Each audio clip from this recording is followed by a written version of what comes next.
تو عالم خلق میں اگر رسول کو خدا نہ بنائے کوئی شخص، کیا رسول کو معبود نہ بنائے، عقیدہ نہ رکھے، معبود نہ بنائے، خدا نہ بنائے،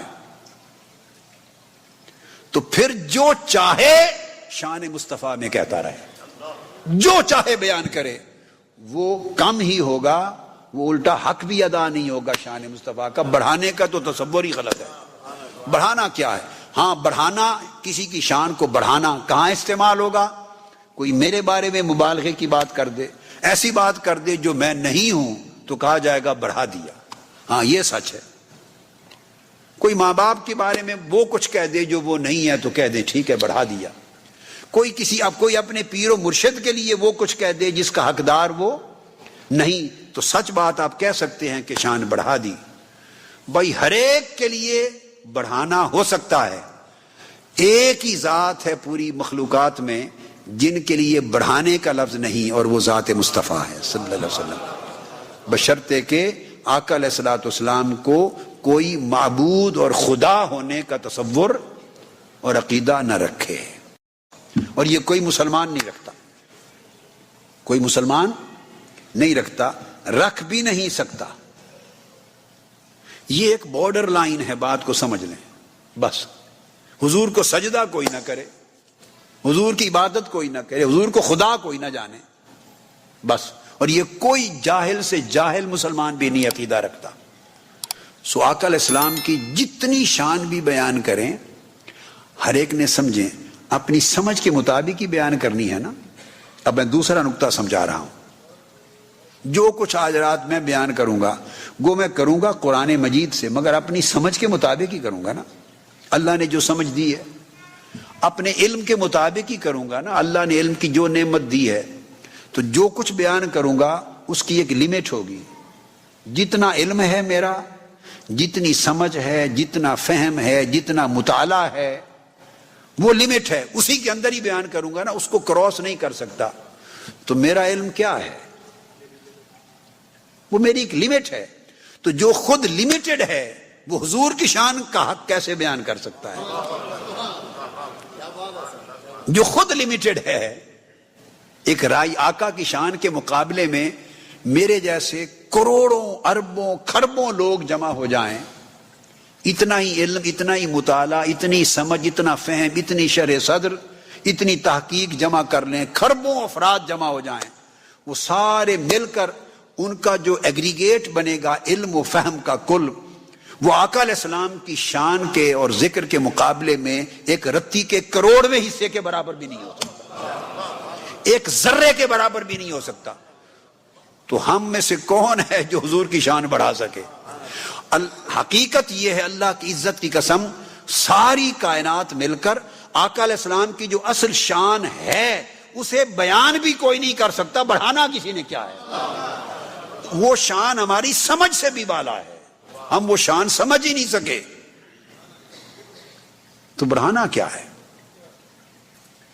اب مضمون کی طرف تم آگے آؤں گا میں، چونکہ پھر جب مضمون شروع کروں گا تو صرف قرآن پر بات ہوگی، تو میں ایک اسی بات کی، جو بات آپ کو میں نے کہی، اس حوالے سے دو حدیثیں میں کوٹ کروں۔ میں نے جو کہا کہ ایک لمٹ ہے بس، کہ حضور کو سجدہ نہیں کرنا، یعنی حضور کو معبود نہیں سمجھنا، خدا نہیں جاننا، مخلوق جاننا ہے، عبد سمجھنا ہے، معبود نہیں سمجھنا، بس ایک لمٹ ہے، اور کوئی لمٹ نہیں۔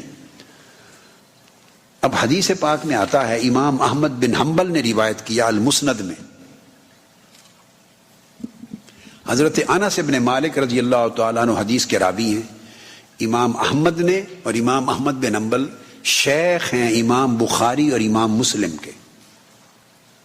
امام بخاری اور مسلم دونوں شاگرد ہیں امام احمد بن حنبل کے، انہوں نے بھی روایت کیا، اور امام دارمی نے اور امام طبرانی نے، حدیث کی سند حسن ہے، مقبول حدیث ہے۔ حضرت انس بن مالک رضی اللہ تعالیٰ عنہ روایت کرتے ہیں کہ انصار کا ایک گھرانہ تھا مدینہ طیبہ میں، اور ان کے پاس ایک اونٹ تھا، اس سے کھیتی باڑی کرتے تھے۔ وہ اونٹ بیمار ہو گیا، کو سائیکیٹرک پیشنٹ ہو گیا, ڈاکٹر منصور صاحب کی فیلڈ میں وہ چلا گیا. اب اس کو ضرورت تھی کسی سائیکیٹرسٹ کے پاس لے جانے کی. اس کے دماغ میں خلل آ گیا اور وہ لوگوں کو کاٹنے لگا اور حملہ آور ہونے لگا لوگوں پر, کام کاج چھوڑ دیا اور اس نے ایک تباہی اور مچا دی.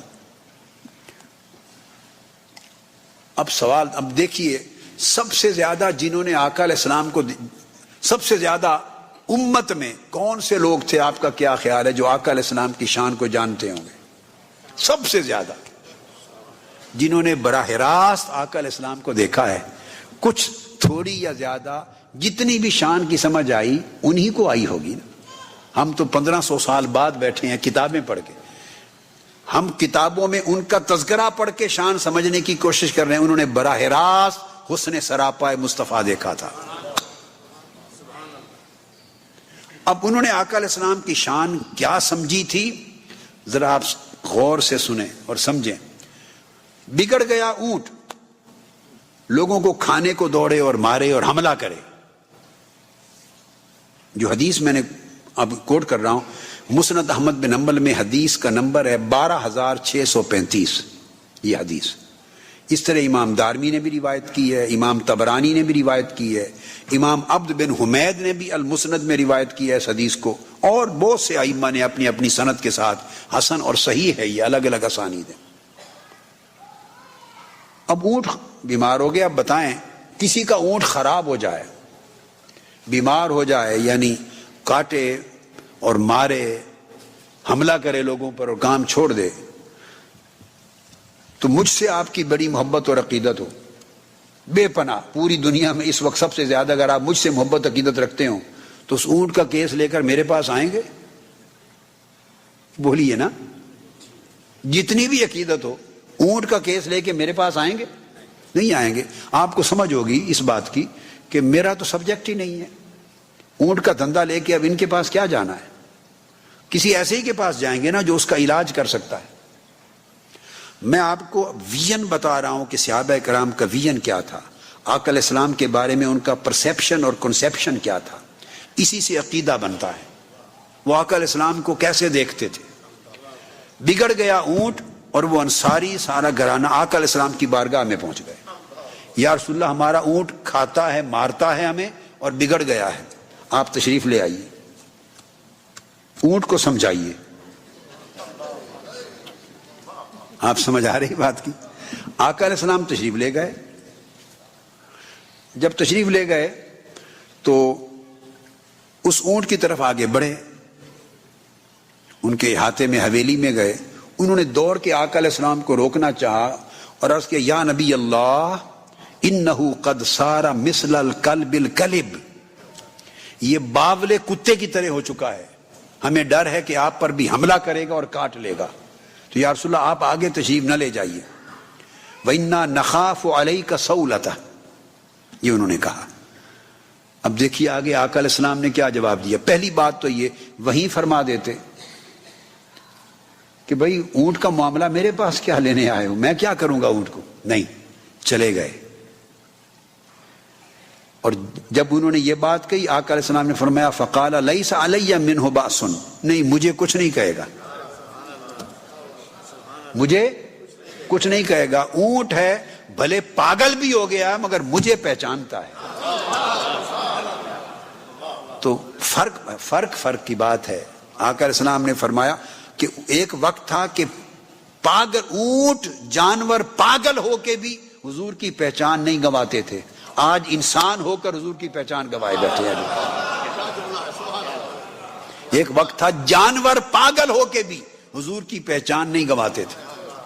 آج عقل مند انسان کہلاتے ہیں, عقل مند کہلاتے ہیں اور حضور کی پہچان گنوائے بیٹھے ہیں.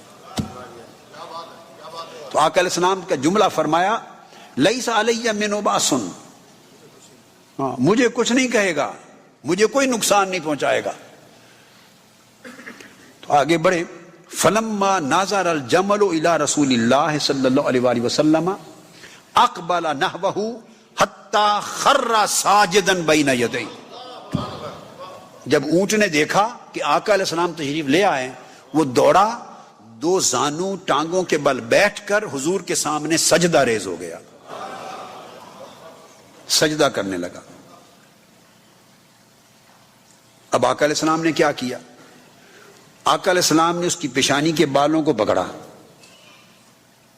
کوئی دم بھی نہیں کیا، دعا بھی نہیں فرمائی، کچھ کلام بھی نہیں فرمایا، اس کی پیشانی کو پکڑا اور بال پکڑ کے مالک کو بلایا، کہا اسے لے جاؤ، کام کرے گا، بس لے جاؤ، سیدھا ہو کر کام کرے گا۔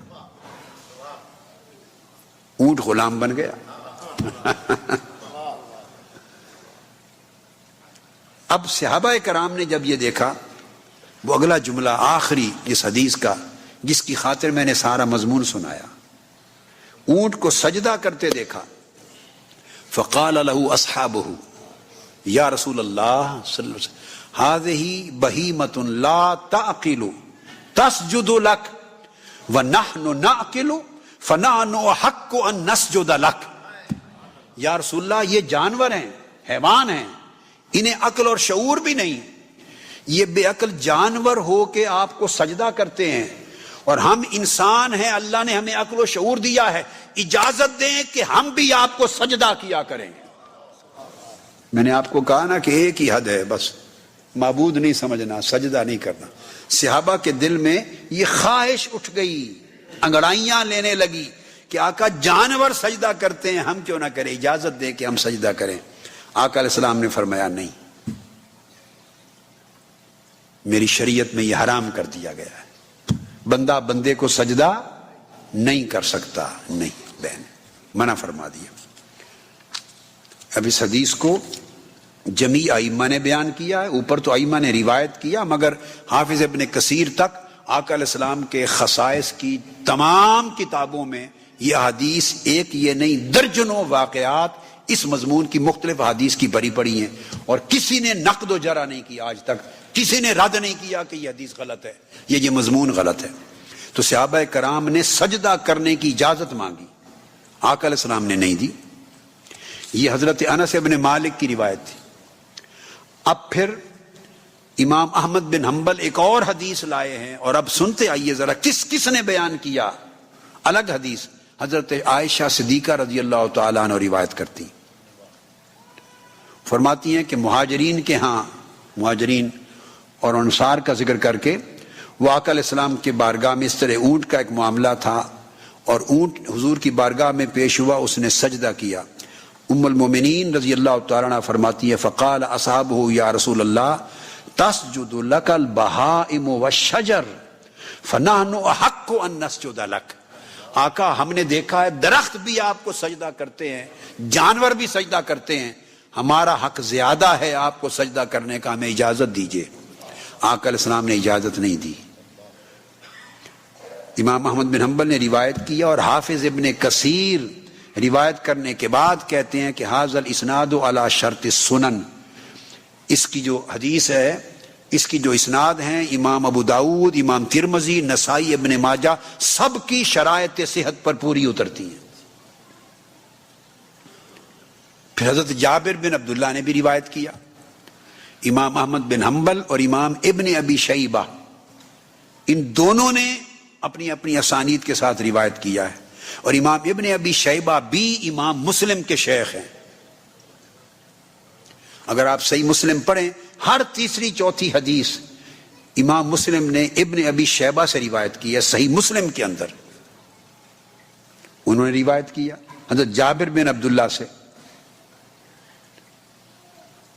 اور جو بات میں نے کہی تھی کہ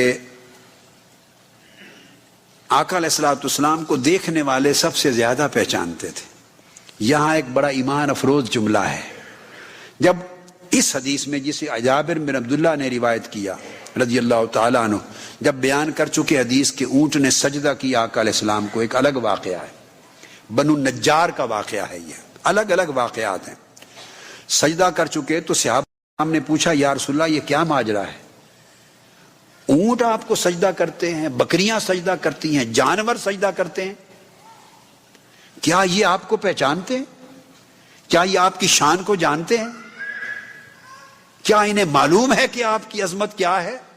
آقا علیہ السلام جواب دیتے ہیں قال ثم التفت الى الناس، جب اونٹ سجدہ کر چکا تو آقا علیہ السلام لوگوں کی طرف متوجہ ہوئے.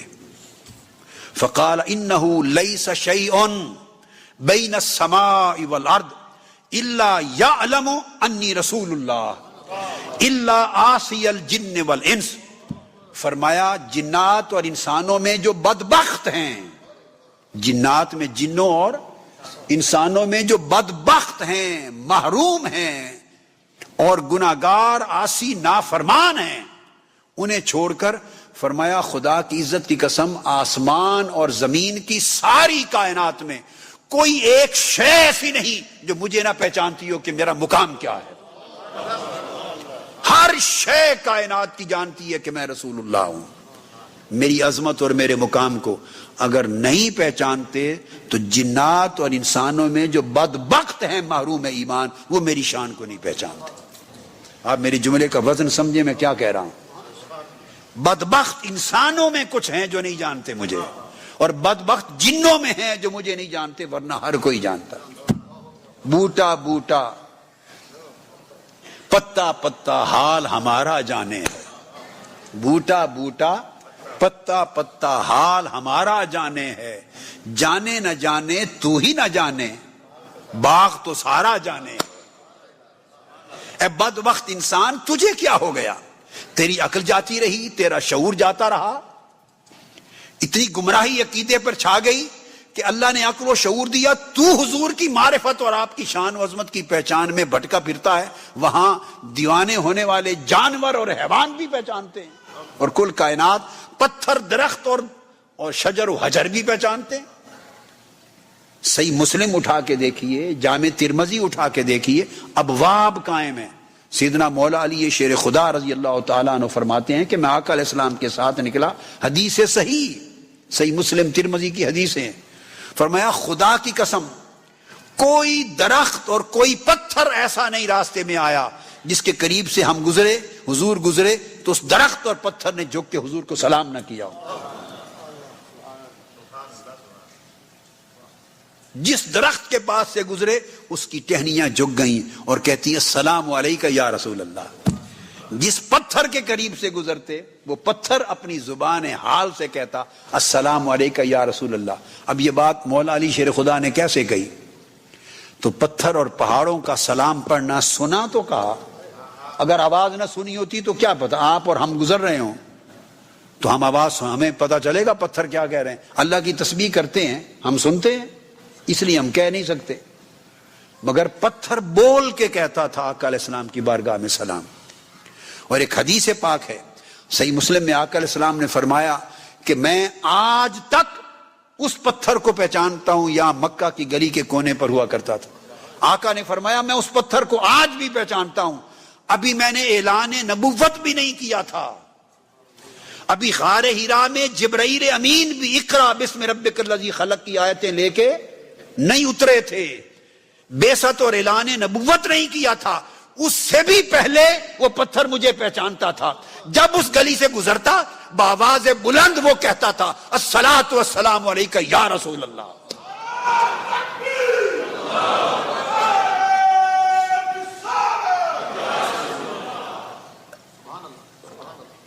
وہ پتھر 1500 سال تک شہر مکہ میں وہ موجود رہا.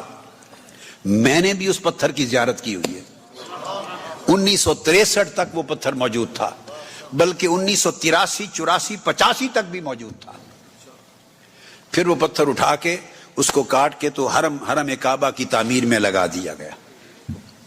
جیسے پورے شہر میں بہت سی عمارات گری اور توسیع ہوئی حرم کعبہ کی، تو اس میں پتھر بھی لگ گیا.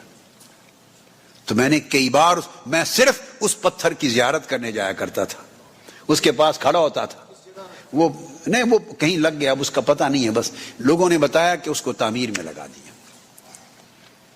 تو آقا علیہ السلام نے فرمایا زمین و آسمان کے اندر سوائے نافرمان اور بدبخت انسانوں اور جنوں کے کوئی شے ایسی نہیں جسے میری معرفت نہ ہو، میرے مقام کی خبر نہ ہو.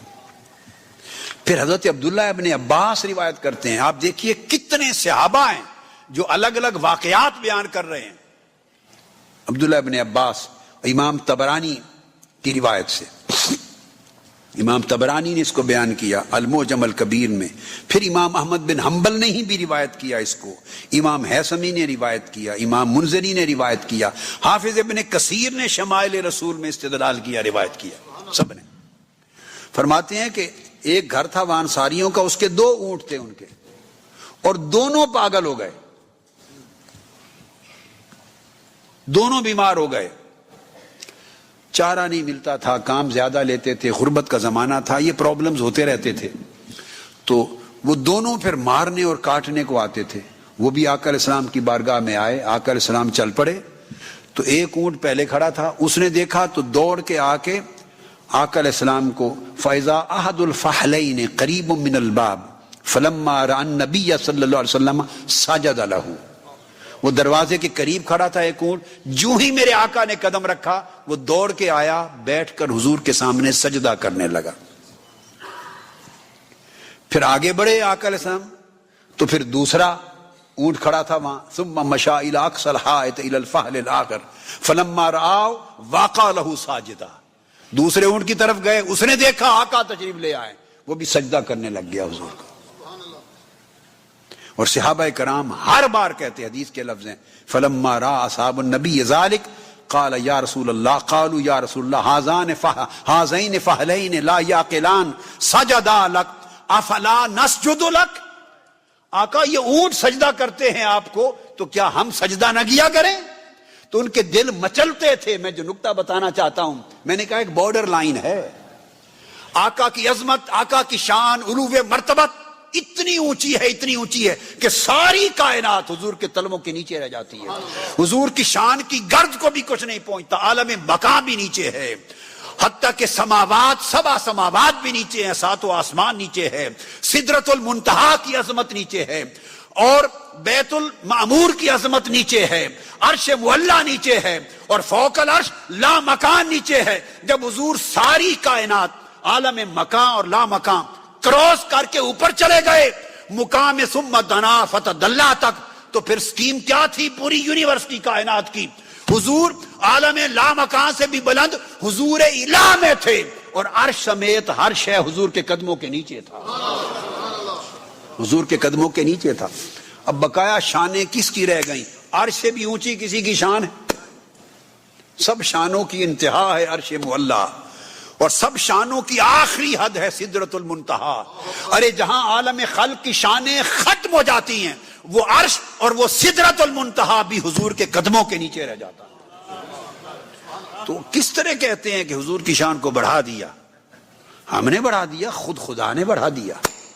بڑھانا تو یہ ہے، اتنا بڑھایا کہ سدرۃ المنتہا بھی نیچے رہ گئی، اتنا بڑھایا کہ عرش معلیٰ بھی نیچے رہ گیا، اتنا بڑھایا کہ 7 آسمان نیچے رہ گئے، اتنا بڑھایا کہ وہ بیت المعمور نیچے رہ گیا، کل کائنات نیچے رہ گئی، اور آقا علیہ السلام اوپر ہوئے۔ حضور سے اوپر صرف خدا ہے، بس حضور سے اوپر صرف خدا ہے۔ تو پھر کون بڑھا سکتا ہے حضور کی شان کو؟ اور بھلا کوئی کیسے بڑھا سکتا ہے؟ تو میں نے کہا بارڈر لائن ہے کہ بس معبود نہیں جاننا۔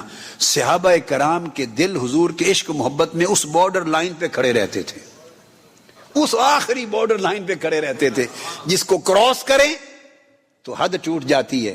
جب کبھی دیکھتے دل مچل اٹھتے، اور بار بار پوچھتے افلا نسجد لک، یا رسول اللہ اجازت دیں ہم بھی ماتھا ٹیک لیں۔ ہائے ہائے، ہم روز درشن کرتے ہیں، کبھی ماتھا بھی ٹیکنے دیں آقا، کبھی سجدہ کرنے دیں۔ اس کا مطلب ہے ان کے دل اس بارڈر لائن پہ رہتے تھے، تڑپتے تھے کہ کبھی موقع اجازت یس مل جائے ہم بھی سجدہ کر لیں، مگر اجازت نہ تھی۔ شریعت محمدی میں حرام ہے، حرام ہے، اجازت نہ دی کبھی۔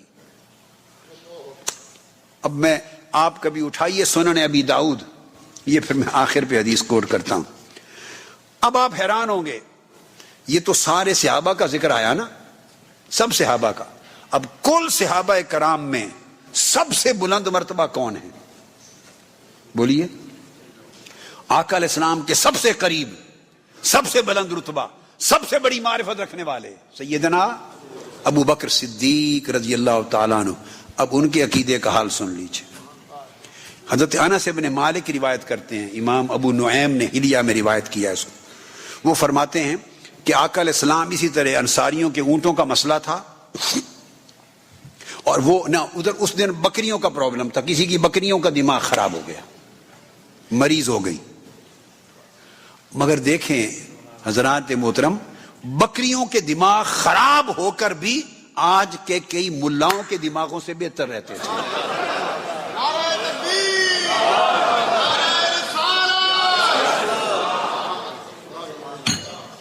اس دور کے اونٹوں اور بکریوں کے دماغ خراب بھی جب ہو جاتے تو اونٹوں اور بکریوں کے خراب دماغ بھی حضور کے زمانے کے آج کے دور کے ان ملاؤں کے دماغوں سے پھر بہتر رہتے ہیں جو حضور کو نہیں پہچانتے، جو حضور کی شان میں شک و شبہ کرتے رہتے ہیں اور 24 گھنٹے یہی مروڑ اٹھتے رہتے ہیں ان کو کہ تم نے حضور کی شان کو بڑھا دیا بڑھا دیا۔ بھئی تمہیں چوکیدار بنایا ہے کسی نے کہ تم قبضہ کر کے کھڑے ہو کے بڑھانے نہ پائے؟ چوکیدار بنایا ہوا تمہیں، گیٹ مین ہو تم، بڑھا دیا، کیا تماشا بنا رکھا ہے؟ کون ہے جو حضور کی شان کو بڑھا سکے؟ رب نے بڑھا دیا ہے۔ خدا سے پوچھو، جاؤ خدا سے جھگڑا کرو۔ فرعون نے نہیں کیا تھا، اللہ کے مقابلے کے لیے ٹاور بنا دیا تھا؟ آپ بھی کوشش کریں، رب کا مقابلہ کریں۔ اللہ نے فرمایا وَرَفَعْنَا لَكَ ذِكْرَكَ، ہم نے مصطفیٰ کی شان کو بڑھا دیا۔ یہ قرآن ہے، میں قرآن بتا رہا ہوں۔ اب میرا خیال ہے اس کے بعد کسی کو یہ زیب نہیں دے گا کہنا کہ تم حضور کی شان بڑھاتے ہو۔ لفظ ہے، قرآن کی آیت ہے، وَرَفَعْنَا لَكَ ذِكْرَكَ۔ وَرَفَعْنَا کا معنی کیا ہے؟ ہم نے محبوب آپ کی شان کو بڑھا دیا۔ کس شے سے بڑھا دیا؟ ہر شے سے بڑھا دیا۔ تو جب حضور کی شان کو اللہ نے، حضور کے ذکر کو اللہ نے بڑھا دیا، بلند کر دیا، تو پھر کس قسم کا پرابلم؟ ہمیں یہ پرابلم نہیں ہونا چاہیے۔ تو اس دن آقا علیہ السلام کے ساتھ سیدنا ابو بکر صدیق اور سیدنا عمر بھی تھے، ہوتے تو ہر روز تھے اور یہ پوچھنے والوں میں تھے، مگر ہر حدیث کی روایت میں من جملہ صحابہ کی بات آئی ہے کہ وہ اجازت مانگتے۔ حضرت انس بن مالک نے جو یہ روایت کی ہے، اس میں جب اس بکری نے سجدہ کیا حضور کو، وقال وفی الحائط غنم فسجدت لہ، وہ بکری تھی جس کا دماغ بگڑ گیا تھا، گھر والے پریشان تھے، جب آقا علیہ السلام گئے داخل ہوئے تو اس بکری نے حضور کو سجدہ کیا۔ اور کہاں بگڑا تھا یہ سوچنا بھی غلط ہے، جو بکری حضور کو سجدہ کرتی ہے تو اس کا دماغ، اس سے زیادہ کس کا ٹھیک ہوگا؟ اس سے زیادہ کس کا دماغ ٹھیک ہوگا؟ وہ تو ہماری نادانی، اس سے زیادہ دماغ کس کا ٹھیک ہوگا؟ جو اونٹ حضور کو سجدہ کرے اس سے بہتر دماغ کس کا ہے؟ کاش ہمیں ہی وہ دماغ مل جائے۔ تو بکری نے سجدہ کیا آقا علیہ السلام کو۔ اب سیدنا صدیق اکبر بول اٹھے، فقال ابو بکر رضی اللہ تعالیٰ عنہ یا رسول اللہ انا نحن حق بالسجود لک من هذه البہائم، آقا یہ بکریوں اور جانوروں سے زیادہ ہمارا حق ہے کہ ہم آپ کو سجدہ کریں۔ یہ سیدنا صدیق اکبر رضی اللہ تعالیٰ عنہ نے کہا۔ تو آقا علیہ السلام نے فرمایا نہیں، فقال انه لا ينبغي ان يسجد احد لاحد، کوئی بندہ بندے کو سجدہ نہیں کر سکتا، میری شریعت میں ممنوع ہے۔ تو اجازت کس نے مانگی؟ ابو بکر صدیق رضی اللہ تعالیٰ عنہ نے مانگی۔ یہ تو اجازت مانگتے رہتے تھے۔ اب سنن ابی داؤد کو اٹھائیے، ایک روز انہوں نے، ایک صحابی حضرت ابو سعید خدری رضی اللہ تعالیٰ عنہ حبشہ سے یا شام سے واپس آئے، انہوں نے کہا ہر روز یہ اجازتیں مانگتے ہیں، اجازت ملتی نہیں، اجازت مانگتے ہیں، اجازت ملتی نہیں۔ سنن ابی داؤد کی حدیث صحیح ہے، وہ آئے آقا علیہ السلام کی بارگاہ میں، دھڑام سجدہ کر دیا حضور کو، اجازت نہیں مانگی، اجازت نہیں مانگی، سیدھا سجدہ کر دیا۔ آقا علیہ السلام نے میں اٹھاؤ اس کو، اٹھاؤ، اور پوچھا کیوں سجدہ کیا ہے مجھے؟ سبحان اللہ، عرض کرنے لگے آقا جس ملک سے آیا ہوں وہاں ساری دنیا اپنے بادشاہ کو سجدہ کرتی ہے، تو آپ سے بڑا بادشاہ کائنات میں کون ہے؟ ہر کوئی اپنے بادشاہ کو سجدہ کرتا ہے، ان کی روایت دیکھ کے آیا ہوں، تو آپ سے بڑا بادشاہ کون ہے؟ میرے دل نے کیا میں کروں۔ آقا نے فرمایا خبردار، میری شریعت میں حرام کر دیا گیا ہے، منع کر دیا گیا ہے، اگر کوئی عبادت کی نیت سے سجدہ کرے خواہ حضور علیہ السلام کو یا کسی کو، تو وہ کافر و مشرک ہو جائے گا، کافر و مشرک ہو جائے گا۔ اگر عبادت کی نیت سے سجدہ کرے کافر ہو جائے گا۔ اگر تعظیم کی نیت سے کرے تو یہ حرام ہے، فاسق ہو جائے گا. کسی طور پہ کسی نیت سے بھی سجدے کی اجازت نہیں. تو میں نے کہا یہ بارڈر لائن ہے، بس عبد جانو معبود نہ جانو. یہ حد اگر قائم رہے تو پھر حضور کی شان بڑھا کوئی نہیں سکتا. تو یہ میں نے آپ کو بائی دی وے، میں نے کہا قرآن مجید کا بیان شروع ہونا ہے تو یہ بات ہو رہی تھی، ایک نقطہ آ گیا کہ حضور کی شان کوئی نہیں بڑھاتا، نہ کسی نے بڑھائی ہے نہ کوئی بڑھا سکتا ہے. ہاں ایک ہستی ہے جو حضور کی شان بڑھا سکتی ہے اور اس نے بڑھا دی ہے، اور وہ اللہ کی ذات ہے. شان وہی بڑھا سکتا ہے جو اس سے بڑا ہو، جو خود جس کی شان بڑھائی جا رہی ہے جو اس سے بڑا ہو تو وہی اس کی شان بڑھا سکتا ہے نا. اس سے چھوٹا کیا بڑھائے گا؟ اس سے چھوٹا کیا شان بڑھائے گا؟ وہ تو خود چھوٹا ہے بیچارہ. تو شان وہی بڑھا سکتا ہے جو اس سے خود بڑا ہو، اور حضور سے بڑا صرف اللہ ہے. تو اللہ نے شان بڑھا دی ہے. وَرَفَعْنَا لَكَ ذِكْرَكَ، ہم نے آپ کی شان، آپ کا ذکر بڑھا دیا ہے، بلند کر دیا ہے. تو اللہ نے بڑھا دی. ہم تو صرف شان بیان کرتے ہیں جتنی سمجھ میں آتی، جتنی ہماری سمجھ ہے، اور سمجھ محدود ہے. ہماری سمجھ آقا علیہ السلام کے جوڑوں کی دھول کو بھی نہیں پہنچ سکتی، سراپا تو اوپر ہے. ہم کیا شانیں بیان کریں گے اور کیا بڑھائیں گے؟ لہذا یہ بعض لوگوں کا خبط ہے، مرض ہے. اس طرح کا وہم نہیں ہونا چاہیے، یہ بد عقیدگی ہے.